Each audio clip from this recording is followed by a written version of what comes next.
Red Zone Sports Bet. Wham, bam, thank you, Uncle Sam. Welcome along to week 7 of Upping the Ante in association with RedZone.bet. And Gavin, it's my first as a married man. My God. So if there's people tuning in to Upping the Ante for the last 2 years, for the last 6 weeks, if they're tuning in just to get to know me, just to get to know more about me, and if it's just me that they're tuning in for, I'm sorry ladies, I'm a taken man. You can tune out now. Gavin, we've lost no viewers. No viewers have we lost. I'm David Jennings, of course, and I'm joined by our resident Cheltenham expert, Gavin Lynch, who I've been watching the show while I was away. Yes. Christmas just didn't go according to plan. No. We can talk about something else. Maybe your honeymoon was the best honeymoon you're ever on. It was my favourite honeymoon so far. Yeah, it was really Red good. Zone Sports Bet. Wham, bam, thank you, Uncle Sam. So we're going to review the last 7 days. Now, we didn't see too many Cheltenham pointers, but there were a couple of noteworthy performances. Yeah, I just run through a few there during the week. Like there was nearly nothing during the week, but Daybreak Boy is a horse that won in Clonmel on Thursday. It might end up in a Martin Pipe. Saturday then, Surin beat Gardens of Babylon, getting £12. The mare was. She had also, Gardens of Babylon had a £5 penalty for winning previously. They might end up in a triumph, probably not good enough. Duke of Dete won the Danmore handicap chase. Don't know if you've seen it. Loved the way he travelled, yeah. But the way he jumped, he jumped fantastic. For a horse, doesn't look like a huge horse, but for a novice, he jumped fantastic. And used to be known as a rogue. Yeah, well, he's jumping great at the minute, so it'll be interesting to see how he goes. He won off 143. I presume he'll go up to 150. He's probably not good enough to win a Grade 1 against the other novices, but certainly his jumping is fantastic. He was more impressive than the winning margin too. Yeah, he travelled like the best horse. I'm sure he was probably even money turning in. In Kempton then we had Top Notch beating Black Corton, who was a little bit of an eye catcher. I wouldn't be adverse to think maybe Black Corton for a entry national. Yeah, we have some Ryanair betting here. Min is the current favourite, 11-2. Waiting patiently, of course, is going to go for this race now. 6-1, Footpad 7-1, Undersow 17-2, Monley 9-1, and Top Notch 9-1. And there's some others in 9-1. But I suppose if you're looking for a kind of a solid option that will probably run his race, probably be placed, it would probably be Top Notch, wouldn't it? He'll have a chance. I mean, he ran a cracker a couple of years ago in the JLT. He was only just beaten by York Hill, so he has track form. He made a mistake in second last that day. He did. He jumps well. He won very well the other day. Charbel got taken off the lead, didn't seem to enjoy it. As I said to you, Black Corton could be one to keep an eye on, maybe for an English national or something. It stayed on very well over a trip too short. On the same card, you had Big Time Dancer for John Joe O'Neill Jr. It won the Lanzarote of 125. I could see that maybe end up again like Daybreak Boy in the Martin Pipe. Yeah. And a third horse to mention for maybe the Martin Pipe handicap hurdle is Charles Burns' horse that won in Wetherby on Saturday called Those Days Are Gone. It won off 118, won very easy. It'll have to maybe win again if it wants to get in Cheltenham, but that might end up in a handicap. Carefully executed Charles Burns plan, perhaps. Yeah, no, it won very well in Wetherby. And in Warwick, then on Saturday, OK Corral, who we're going to talk about later on, it won very, very easily against Secret Investor and Rocky's Treasure. It won by 6 lengths, travelled like the best horse. You ever see that horse in the flesh? Oh, he's giant. OK Corral. Oh, gorgeous horse, yeah. You must have seen him last year in the Bartlett at Cheltenham. Yeah, lovely horse. And also Beakstown won in Warwick, 16-1 for the Ballymore. Mightn't be good enough to win, but won quite well. And 3 to mention yesterday in Punchestown, Winter Escape, who was a big drifter because presumably it had the £7 penalty.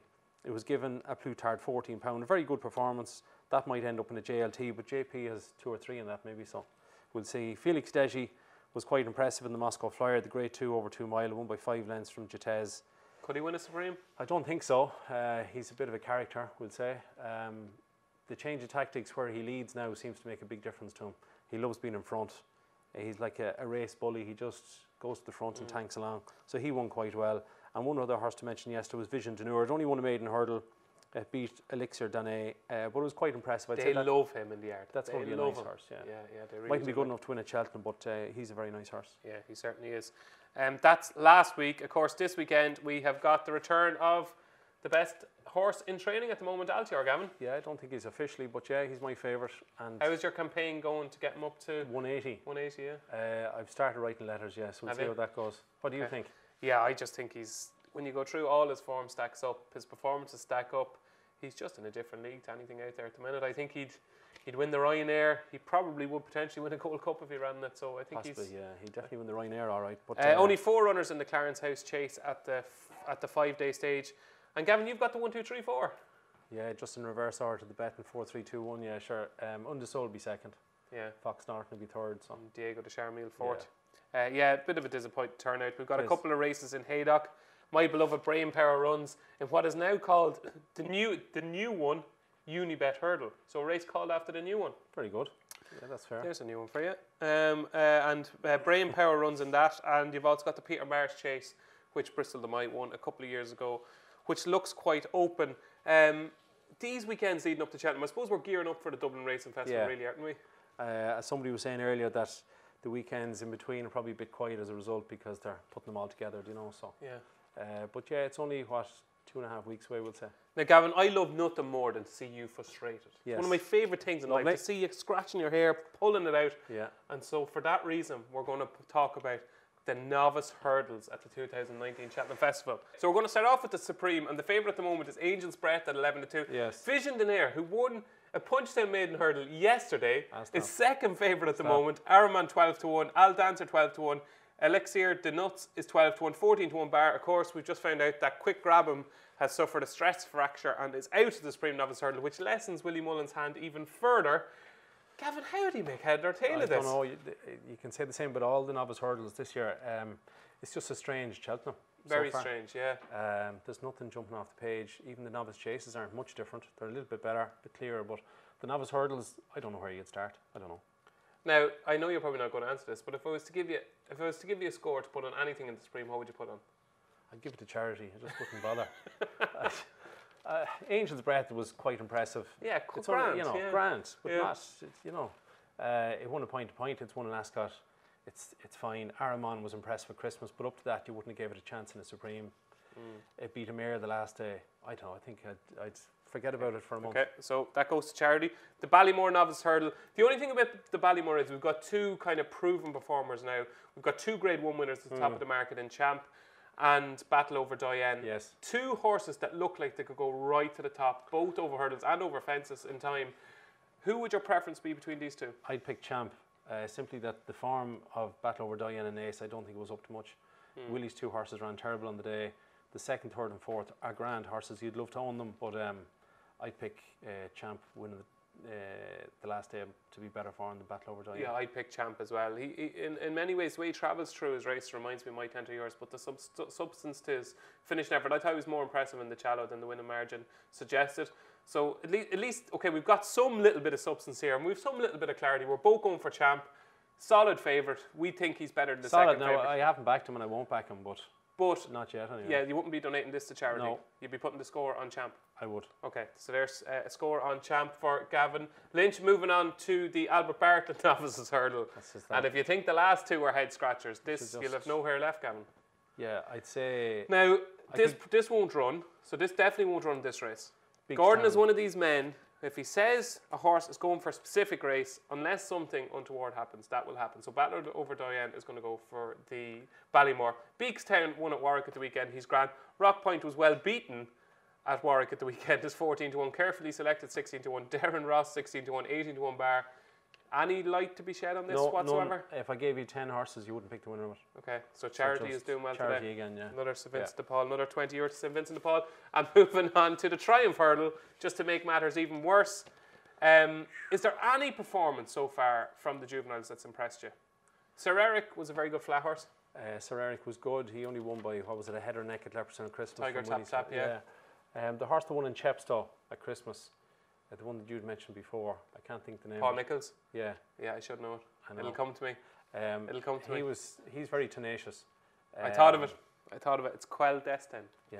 Quell Destin. It beat Ajali, belonged to Nicky's in Chepstow. And 3 times he's only won by literally a half a neck. He's a hardy so-and-so. But he's a hardy, tough boy, that lad. So he'd have a chance. But you could see him being, again, one of these ones, you could see him being Triumph. placed. The Triumph is not a punting race. Yeah, okay. Well, it sounds like none of them are punting races no, at not the moment. No. Okay, so they are the 4 novice hurdles at the Cheltenham Festival, which shows just how open, and how little we know so far. Hopefully the next month or so will shed some light on the subject of the novice hurdles. Okay, so Gavin, those are 4 races that we know absolutely nothing about, but there are 2 races which I hope we do know something about. They are our next selections for week 7 of Upping the Ante. But before we move on to the most important part of the show, we're going to go over to Kane Calvin from our sponsors, RedZone.bet. We've got some very interesting questions for Kane. And the first of those, Kane, is what has been the most bizarre bet struck with Red Zone for Cheltenham? The bet which had the whole trading room scratching their heads, wondering how. Hi guys, bit of a change of scenery here today. I've been a bit ill, so I'm doing it from the confines of my own home. But enough about me.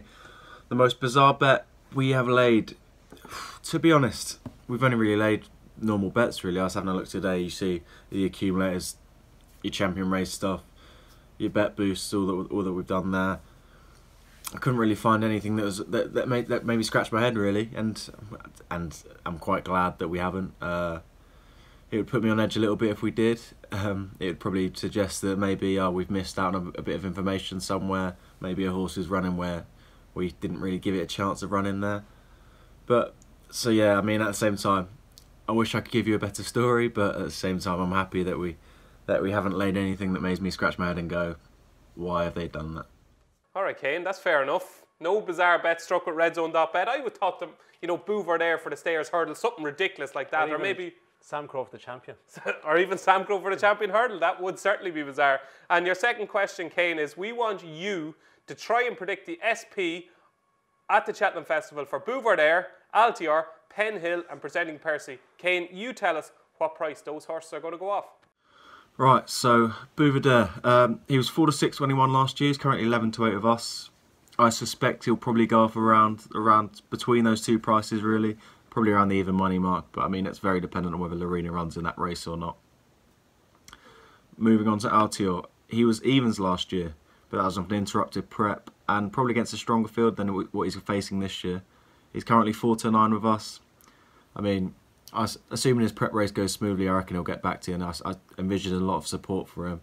I reckon 3's on, maybe even 4's on, he goes off in that race. And then Penhill for the Stayers. He was 12 to 1 when he won it last year. 16s when he won the Albert Bartlett a year before that. We tend to see very little of him, so it's hard to gauge his well-being. But the Stayers is normally a competitive race, so you normally get a lot of turning up there. I reckon, if I had to guess now, I'd say 4 to 1. I reckon he'll be well supported, but not too sure. And then lastly, Presenting Percy. Once again, like with Penhill, it'd be nice if we saw him on a race course so we could actually gauge his well-being as well. He's 4 to 1 with us. The punters have loved him all year. I think, if anything, he'll get backed in a little bit more, but the Gold Cup will be a strong race this year. I think there'll be a lot of horses with chances in it, so he can't go off too short either. But, I mean, his SP is entirely dependent on his prep run, really. Thanks very much for that, Kane. Now, this is the most important part of the show. It's why everybody tunes in. It is our next selections for the 2019 Cheltenham Festival. And Gavin, because so many women have tuned out because they found out I had the wedding ring on my finger, we're trying to keep the viewers that we have tuned in to the end of the show. So for that reason, we're going to keep your selection until last, just to keep them hanging at the edge of their seat. So it's time for my selection, my next selection for the 2019 Cheltenham Festival. And it is, I never thought I'd say this, it's Black Up in the Stayers Hurdle. I think this is a very shrewd move by Tom George to bring this horse back over hurdles. The Yogi Breisner has been doing a little bit of schooling with him, and obviously jumping fences hasn't been his thing. Jumping hurdles isn't even his thing. He's a poor jumper, but by God, he's got some engine. And I think the step up to 3 miles, he won his point to point by 25 lengths. The only time he's run over 3 miles, of course that's a point to point. They're not going that fast. But I think all his form actually stacks up quite well. Even in the Ballymore last year, he was second to Sam Crow. And if you play down Sam Crow, it's a different Sam Crow last year to the Sam Crow this year. Different Sam Crow. He was second that day. He was 5 lengths clear next destination.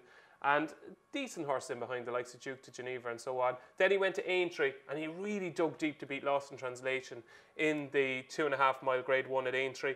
Things didn't go to plan this year. I thought he ran okay at Exeter, thought he ran okay at Cheltenham on New Year's Day. But I think this is a shrewd move because I think over 3 miles, I think he'll be able to get into a little bit of a better rhythm. He's used to jumping over shorter distances, so I hope the step up to 3 miles is going to see him jumping better. He's 16 to 1 enhanced from 12 to 1 with RedZone.bet, our sponsors, which I think is a very generous enhancement. And the main reason for picking Black Op in the Stayers Hurdle is because it's a bloody terrible race. Penhill is your 5 to 1 favourite. We haven't seen him all year. I know he's your idea of the winner. Apple's Jade is not going to run the race. Super Sunday's not going to run the race. Lord holy God. If Black Op cannot be Paisley Park, I'll throw me hat at it. And then you've got Champ, who's favourite for the Ballymore. But he won't run that either. So I presume the connections of Black Op sat down and said to themselves, hold on here a second, lads. There is a championship race at the Cheltenham Festival here for the taking. We have a horse that I think has got a huge engine. They think he's got a huge engine. That is a proper Grade 1 horse. I think come the race, he's going to run in the Cleve Hurdle later on this month at Cheltenham. I think he'll win that. And you know what? I think after that race, he's going to be favourite for the Stayers Hurdle. Black Op, favourite for the Stayers Hurdle after he wins the Cleve Hurdle. Take the 16-1 with Red Zone, that bet. Did I make a good case, Gavin? Yeah, not bad. Yeah, you don't sound convinced. The idea of switching back from fences to a Stayers Hurdle, that's not going to work. I know, it's not going to work. Sure, it didn't happen with big bucks, did it? Big bucks, no, that's what I was going to say. I beat you to it. So that's my selection, Black Op, but of course you're tuned in to hear Gavin's selection. And Gavin, your next selection, I can feel it in my bones that there's going to be a kind of a couple of weeks where you're just going to get it together and things are going to go well. Yep. You're going to be tipping horses that are going to go off 5, 6, 7 points shorter than they are at the time. Well, this one can't go off 5 or 6 points shorter. Okay, I'm intrigued. The only negative with this one is the price. It's OK Corral for the 4-miler. Okay, it's the National Hunt Chase. There's a man now that's just playing it safe. Let's try and get a winner. I'm just struggling to find tips at the moment for Cheltenham. Well, do explain. So, although he's 9, he's only actually ran 9 times in total. He ran twice in bumpers. He's only had 2 runs over fences. He won very well in Plumpton over 3 mile, 1.5 furlongs. And the other day in Warwick, he won well again over 3 mile. You have to remember last year that he was staying on second in the Bartlett. I don't think there's a problem with him staying. He made a bad mistake at the last in the Bartlett and stayed on very well up the hill. The fact that they sent Derek O'Connor to have his first ride for Nicky Henderson at the weekend in Warwick was a great pointer, because to have Jamie Codd, Derek O'Connor or Patrick Mullins riding a horse in the 4-miler, it has to be worth 5, 6, 7 pounds, I think. The 3 lads are a standout. So to have Derek riding him, Derek is grand in bumpers, but I think he really excels over fences, to be honest. Manila Rocco, what a ride when he won this race. Oh, yeah, beautiful. No. And the thing is that Derek is very patient, so to stay 4 miles, he'll hack him around in midfield and he'll produce him late. He jumps brilliant, he travels very well. He's a very easy way of travelling, which will help him stay, you'd imagine. So, like for example, in that race, Miss Parfois was only, that won their race in Warwick, was only beaten a half length in the 4-miler last year. So I think OK Corral is deserved to be favourite. We asked for a better price from Red Zone than 3-1, but they weren't willing to give it because they fancy him as well. So if his price was a little bit better, I'd be even keener, but just OK Corral for the 4-miler. Now there's people that will be tuned in here and they're going to be saying to themselves, why on earth would I back a horse at 3-1 for the National Hunt Chase 2 months before Cheltenham? But do you think this is one favourite that could even shorten considerably from 3-1? He could. He's rated 147. I think if he ran in the RSA, he's at kind of 12, 14 to 1 shot at the moment. That's because he's probably going here.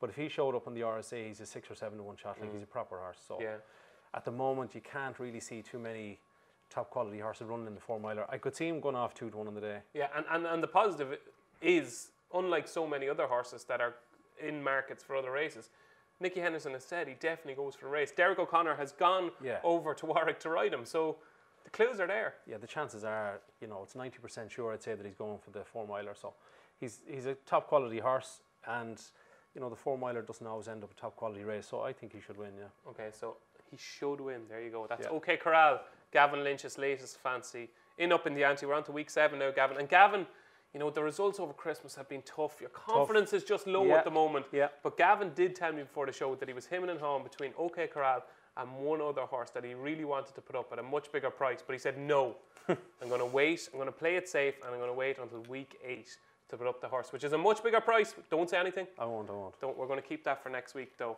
So you're going to have to tune in to week 8 of Up in the Ante, which will be with you next week. We have 7 days, Gavin, to find more clues for Cheltenham. Yes. And hopefully this week we'll see Alti, or we might see a few more. I think it's only 8 weeks tomorrow to Cheltenham, so it's getting close. You're getting excited, Gavin? It's starting to, yeah. Yeah, well, only, how many weeks ago did you say? 8. 8 weeks ago, okay. So there you go, folks. That is week 7 of Up in the Ante in association with RedZone.bet. My thanks to Kane Calvin from our sponsors. My thanks to Gavin Lynch. I've been David Jennings. Thanks for watching. RedZone Sports.bet. Wham, bam. Thank you, Uncle Sam.